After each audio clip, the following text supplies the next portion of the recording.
Yo, yo. Okay.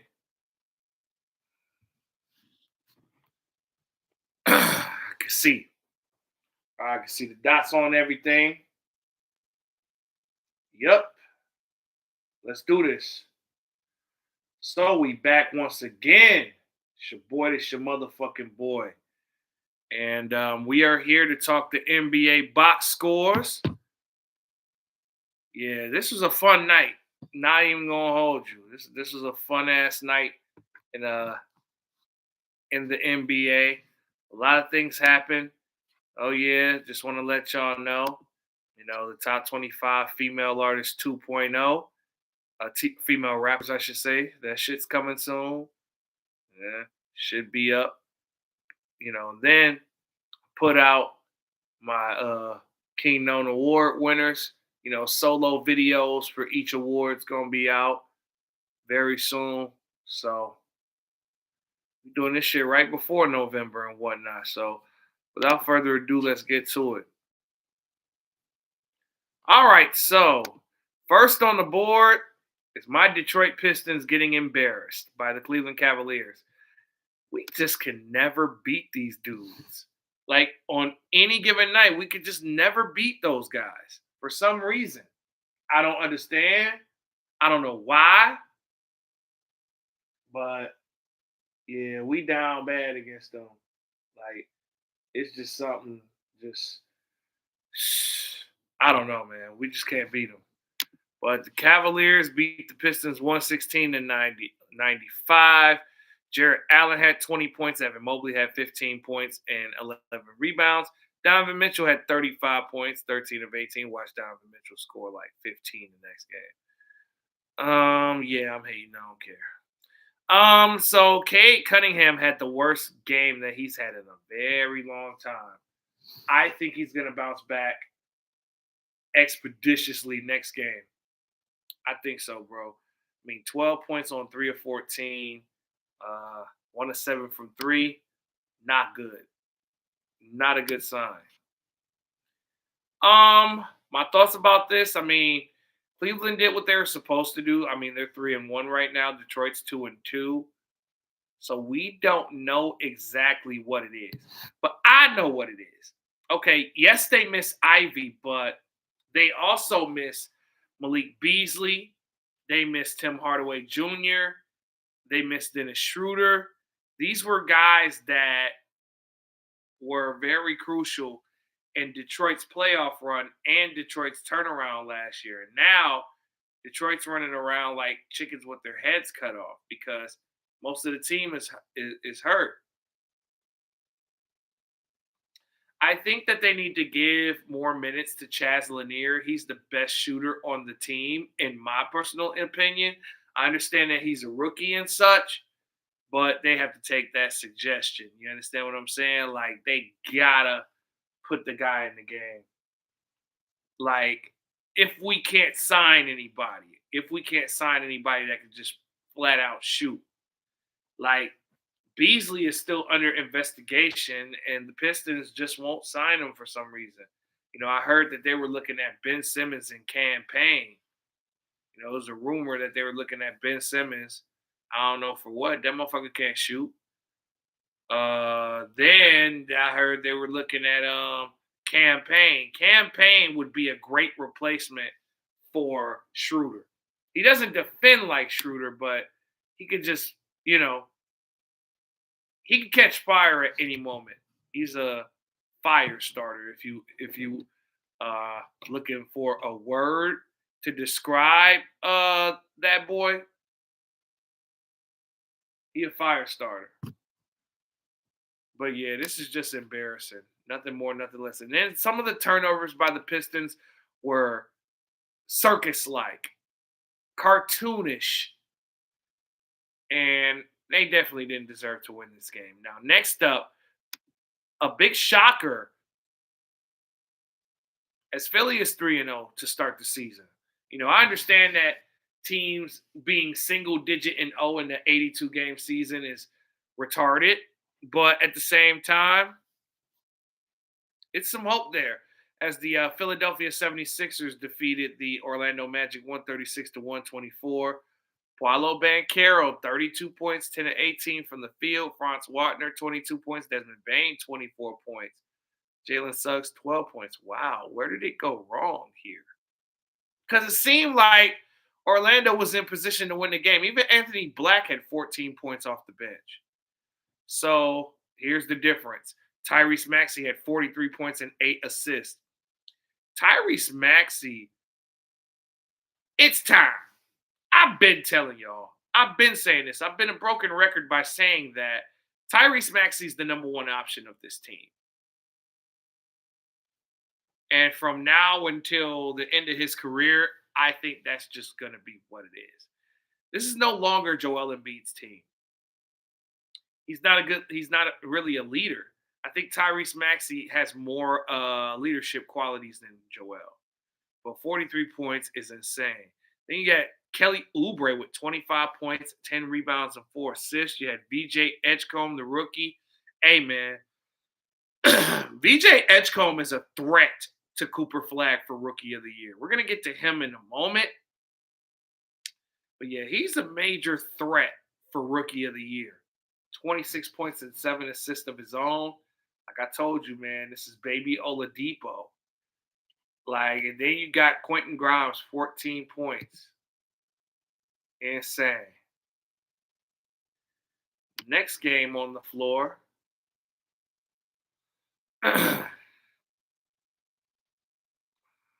You had the Chicago Bulls, who are a surprising 3-0, defeating the Hawks 128 to 123. Here we go. So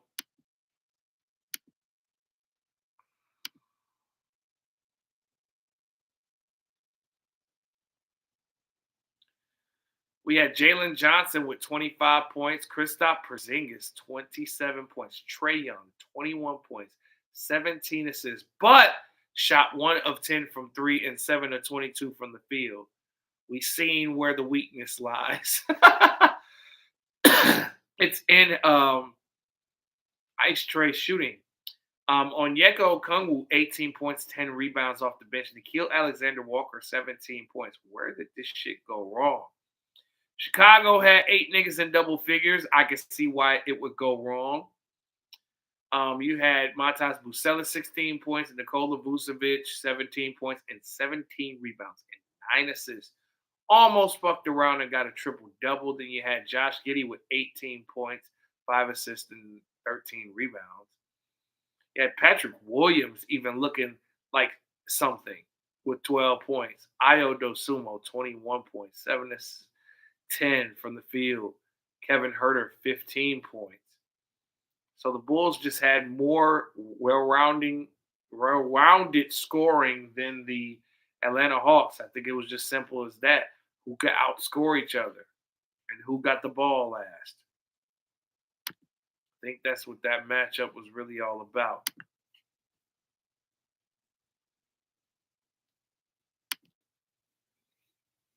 And so the Houston Rockets beat the brakes off of Brooklyn for their first win, 137 to 109. They've had a lot of frustration that they needed to get off their chest. Because it's the simple fact that the Rockets, they lost to the Pistons and they lost to the Thunder, so they needed to take their frustration out on the Brooklyn Nets. Michael Porter Jr. had 18 points in 28 minutes, 8 of 13, pretty good and efficient. Terrence Mann had 21 points, shot 8 of 11, and 3 of 5 from 3.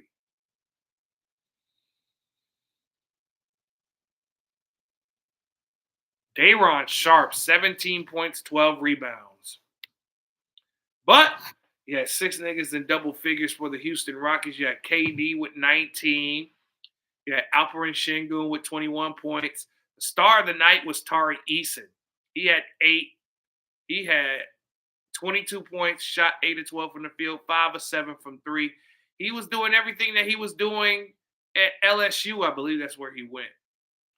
I think him and Cam Thomas was teammates, if I'm not mistaken. Let me double check just to make sure.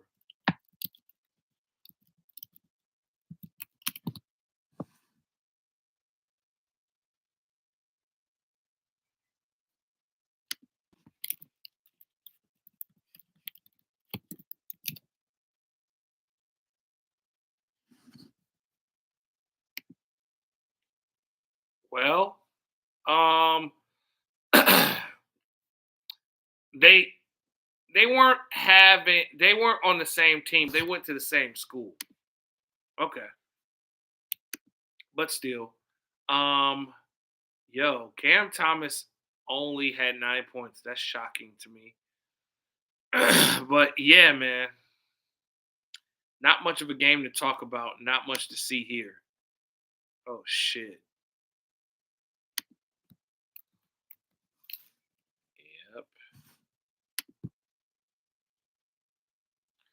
Next up, let's see. We're knocking these down very quickly here. Still a handful of games left as the Boston Celtics finally get their first win of the season on the New Orleans Pelicans, 122-90. Peyton Pritchard had 18 points. Jalen Brown only had 15 points. Josh Minott, 15 points in his first start. Minott has come along, man. He's improved.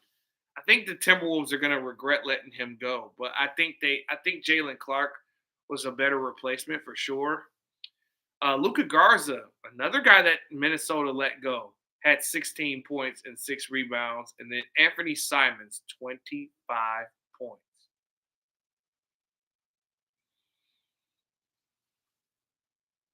This guy could be one of the lead candidates for Sixth Man of the Year. It's possible.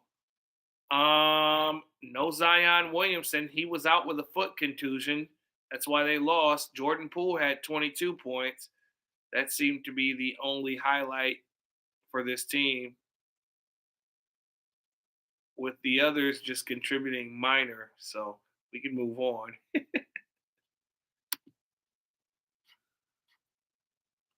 San Antonio Spurs defeat the Toronto Raptors 121-103. Brandon Ingram had 14 points. RJ Barrett had 25 points. Kyler Murray boils. Yo, I hadn't seen Murray boils much. And, Pirtle exited the game with an injury, from what I know. Or he was playing with an injury, I should say. Yeah, 24 minutes, 2 points, 2 rebounds. Not going to cut it. Manuel quickly 15 points. Colin Murray Boyles had shot 7 of 13, 3 of 5 from 3. Wembanyama put on a show. This guy got the Spurs 4-0. Stephon Castle 22 points.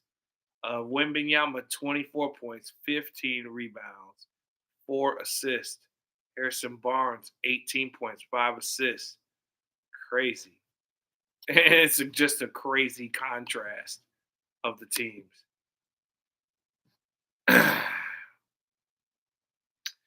Now, the West Coast games, these were the games that I watched. I didn't watch them all in its entirety, but I watched a good chunk of each one of these games for sure. And I caught, obviously, the Cleveland and Detroit game, which was absolutely nothing. Okay, so the Oklahoma City Thunder go to 4-0 as they defeated the Dallas Mavericks 101-94. Shai Gilgeous-Alexander had 23 points and 8 assists. Chet Holmgren had 18 points and 11 rebounds. Isaiah Hartenstein, 16 points, 12 rebounds. AJ Mitchell, 17 points off the bench, and Aaron Wiggins, 11 points off the bench. Yeah, it's crazy.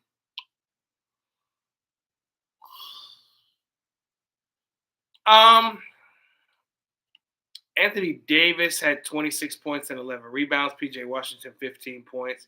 Max Christie, 14 points. Yeah, man. The point guardless Mavericks, they don't look that good.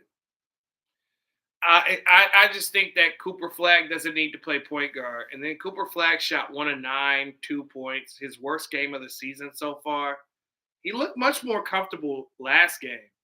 But the Oklahoma City Thunder defense will put the lockdown. Dallas Mavericks tried to come back in the game, but I believe it was just simply too late.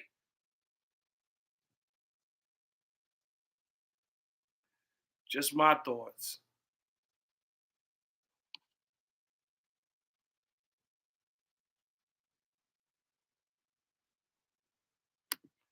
This was the more entertaining game of the night. This game went to overtime as the Utah Jazz defeated the Phoenix Suns 134-138. I kind of figured that this game would jump off and pop off. I just didn't know who to put money on. You know what I'm saying? But Devin Booker, he had 34 points, 10 assists, 5 rebounds, 11 of 26 from the field, 5 of 12 from three. Grayson Allen, 23 points, 7 of 19 from the field, 4 of 13 from three. You had Mark Williams with 25 points and 11 rebounds. And you had Colin Gillespie with 15 points and 13 assists. Wow. Phoenix was locked in. But the star of this game was Lauri Markkanen. He had 51 points and 14 rebounds, 3 assists. He was looking like that EuroLeague Lauri Markkanen I talked about. Keontae George, 26 points and 10 assists. Wow. Walker Kessler, 25 points, 11 rebounds. Is the Jazz turning shit around? Is the potential of these picks? Because I knew that Taylor Hendricks, Bryce Sensabaugh were good picks, but they were going to develop later. And then, of course, Taylor Hendricks' leg injury slowed him down. But it's good to see them getting clock, extended clock. Walter Clayton Jr. is on the court.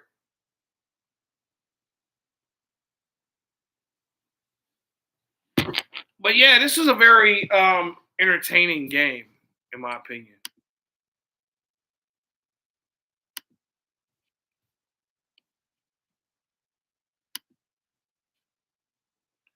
Next up, you had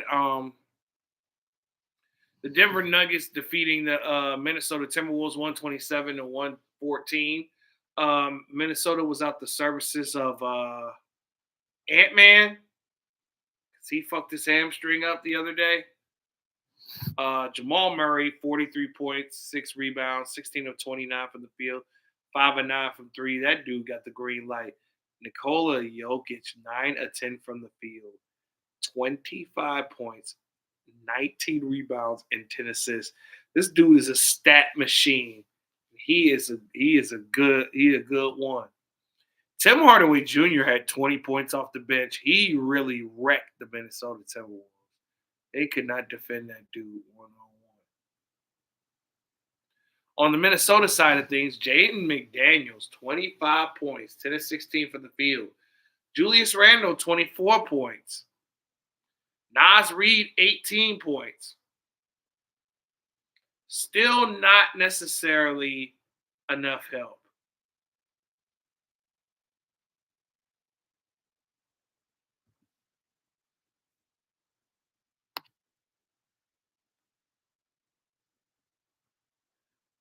The next game we had was Golden State, who forever owns Memphis, as they defeated Ja Morant and them 131 to 118. You had Ja Morant with 23 points and 9 assists. Jock Landale, 17 points. Jaren Jackson had 16 points, 7 rebounds. But of course, Draymond Green was acting a complete fool in this game. This nigga was hopping around like a fucking horse. He was flagrant fouling niggas. It's good to see Draymond having fun out there. Let's see. Santi Aldama, 14 points. He shot a lot of air balls and bricks. That's what the fuck I noticed. Golden State, you had Jimmy Butler, 20 points, 5 rebounds, 5 assists. You had Steph Curry, 16 points. Brandon Podziemski, 23 points, 6 assists, and 4 rebounds. Wow. Then you had Moses Moody off the bench, 5 of 7 from 3, 6 of 10. Moses Moody is a baller. Nothing more, nothing less. Okay, the last game on the menu before I get the fuck up out of here.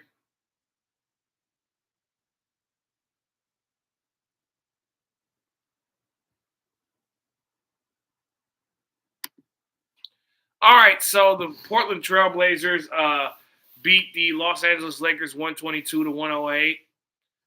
Diddy Avdia. Like I told you, I caught the last 4 games. I caught glimpses of all the games. I was running that shit like NFL Red Zone. As soon as one game went to commercial, I would watch the next one. And that cycle repeated. But Diddy Avdia had 25 points. Donovan Clingan had 16 points, 14 rebounds. Drew Holiday, 24 points, 5 rebounds, 6 assists. Shout out to him. 22 for Jeremy Grant.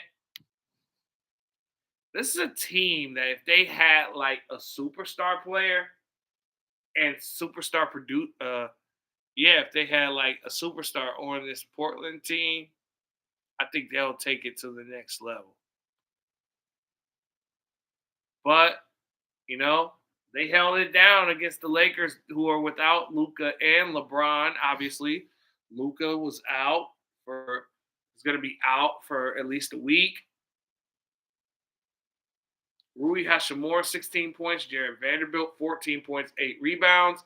Austin Reeves, 41 points, 13 of 22 from the field, 3 of 8 from 3.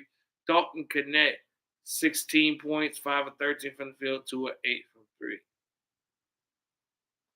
My thoughts on this game, I mean, the Blazers were very aggressive and they were hitting a lot of their shots. Meanwhile, the Lakers, got into too many shooting slumps and couldn't dig themselves out of an early hole. No Diddy. But yeah, man, that's just a plain and simple analysis on that game.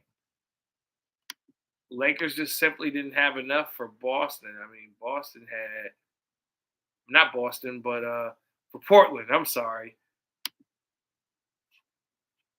but yeah, Lakers just didn't have enough for Portland. Like Avdia, Holiday, Jeremy Grant had 22 points. Shaedon Sharpe had 16 points. Meanwhile, DeAndre Ayton had 16 points and 8 rebounds. He seemed to be a little bit more aggressive. Dalton Connect with his 16 points. Nick Smith Jr. got picked up by the Lakers. That's what's up. Nick Smith Jr. could play. That's a low-key good pickup for them. I like it myself personally. Yeah, overall, these games tonight, they were exciting. They were exciting. You know what I'm saying? There was a couple of blowouts, you know. But I don't know, man. This is a great night for basketball. It's very fun. I'm looking forward to tomorrow's games. I mean, it just depends on my mood on whether I go live at any point. So I'm not going to schedule or promise when I'm going to go live. I'm just going to just go, fuck it. I'm going to go live today, just like today. So, all right, you guys. I'm about to get the fuck up out of here. It's King No Uncensored, and I'm out.